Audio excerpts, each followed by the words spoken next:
So, who is William Shakespeare and why should we care about some guy who's been dead for over 400 years? Well, stick around and find out why.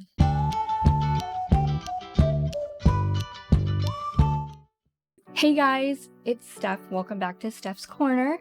Today we're going to be talking about William Shakespeare. So, who is William Shakespeare?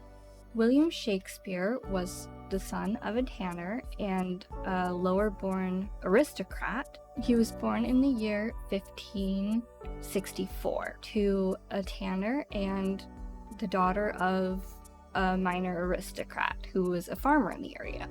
He was born in a little town in England called Stratford-upon-Avon, and that's where he received his education at the local grammar school, where he learned Latin and all the things that boys would have learned at that age. So William Shakespeare wrote at least 38 plays. I say at least because there could be more out there.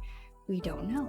Maybe we'll find some more in an attic somewhere, right? He also wrote over 150 sonnets and short and long poems. One of his sonnets you might actually quote without even realizing that it's Shakespeare.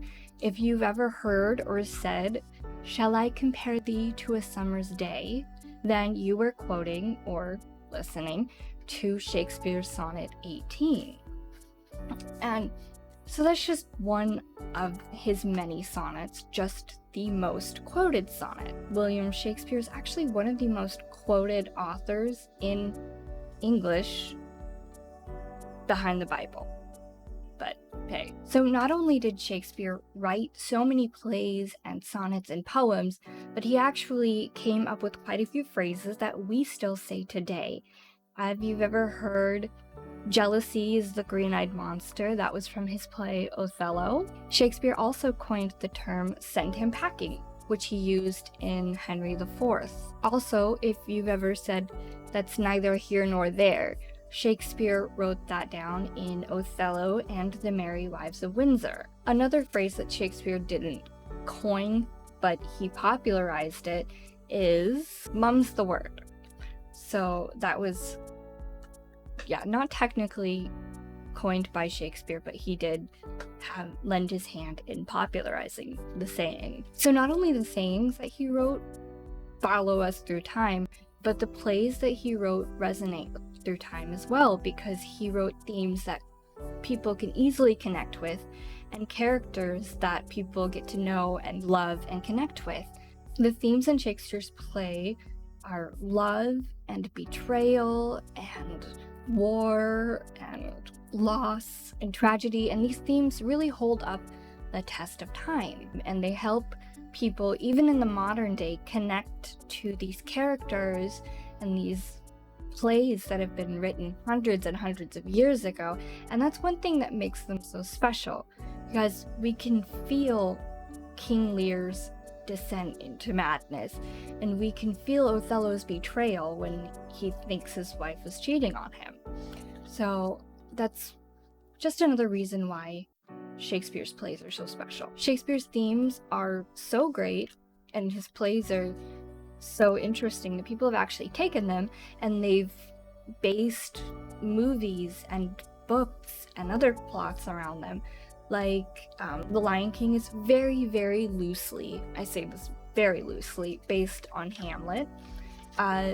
There's West Side Story that's based off of Romeo and Juliet, a little more obvious than The Lion King, but hey, it's a great story. There's also 10 Things I Hate About You, which is based off of Shakespeare's The Taming of the Shrew. And there's She's the Man, which is based off of Twelfth Night. And I'm not going to go too much into this because I actually have another video planned in a few weeks. So stick around and check for that. By reading Shakespeare's works, we can get an idea of what politics were like in Elizabethan days and what was going on in the court based on what his plays were, because he often took what was happening and kind of used it to poke fun at what was going on sometimes or highlight a bigger issue. We can also see how mental health was treated by looking at Ophelia in Hamlet. So just a few fun facts about Shakespeare.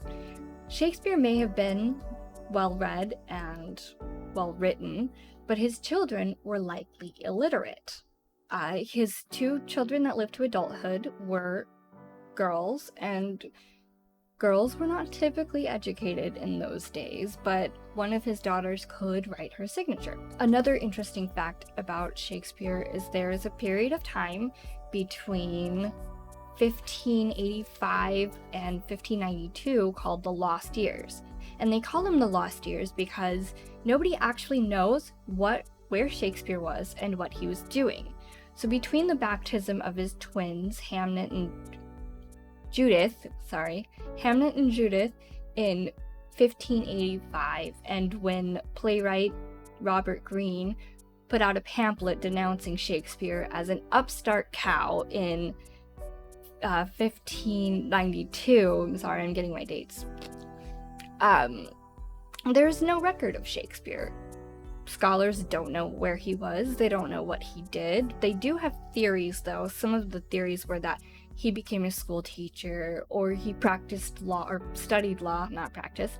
He studied law, or he joined an acting troupe, which would make sense because when playwright Robert Greene denounced him, it would suggest that he had already made a name for himself, so maybe he was out there writing little plays or pamphlets or acting. When Shakespeare died in 1616, he put a little curse on his epitaph, which read, let's see if I can remember this. Okay, just looked it up. So he put a curse on his epitaph that read, "Good friends for Jesus' sake forbear to dig the dust enclosed here. Blessed be the man who spares these stones, but cursed be he who moves my bones." So we've got that little parting gift of poetry from Shakespeare there, and it's kind of interesting. He really didn't want to be moved, and it worked because he's been where he's been buried, and nobody's exhumed his body. So why do we still study Shakespeare if there were plenty of other poets and playwrights of the Elizabethan era, such as Christopher Marlowe and Ben Jonson? So one reason that scholars think we still study Shakespeare for is that in 1623, 7 years after his death, 2 of Shakespeare's friends, John Hemnage and Henry Condell, published a collection of all of his works and poems and sonnets. Okay. This collection of works was titled Mr. William Shakespeare, His Comedies, Histories, and Tragedies, but we call them the First Folio now. What on earth? My light is going crazy over here. So Shakespeare had published manuscripts before, but this was the first real collection of them all in one place, and that made it kind of special. So one thing that made them special was that they used the original versions of the plays, not the plays that Shakespeare had put out before. So different versions of these plays that people know and love. And that made people want to read it and want to check it out. And I think that's one reason why we study it now, is because it was put in this neat little package and it was accessible for people, and it was all just right there, and it was so easy to study. So scholars believe that there were actually fewer than 750 copies of this first folio printed, and 233 of these actually survive today. And a few years ago, I actually had the pleasure of seeing one of these in person when it was on display at the Seattle Art Museum. So that was absolutely amazing to me because I really do love Shakespeare. I didn't like Shakespeare until college. In high school, I just found it really boring.